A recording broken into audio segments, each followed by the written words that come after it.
Balozi wa Irani nchini Urusi alikutana na Sergei Lavrov Ijumaa katika kikao cha mwisho ambacho kilisisitiza tena kwamba nchi zao zinakataa hatua za mataifa matatu ya Ulaya za kurejesha vikwazo dhidi ya Tehran.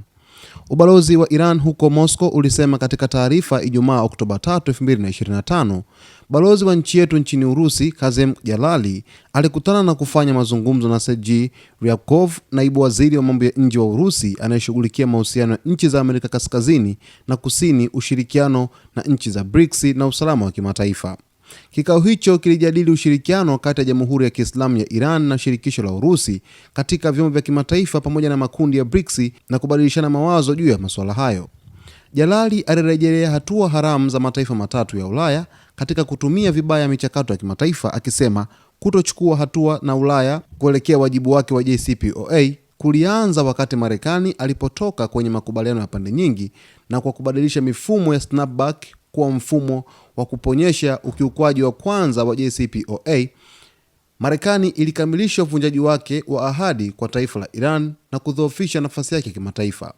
Kwa upande wake, naibu waziri wa mambo ya nje wa Urusi, Ryabkov, aliita hatua ya mataifa matatu ya Ulaya ya kurejesha maazimio ya vikwazo dhidi ya Iran kuwa haiko halali, akisema kuwa, na nukuu,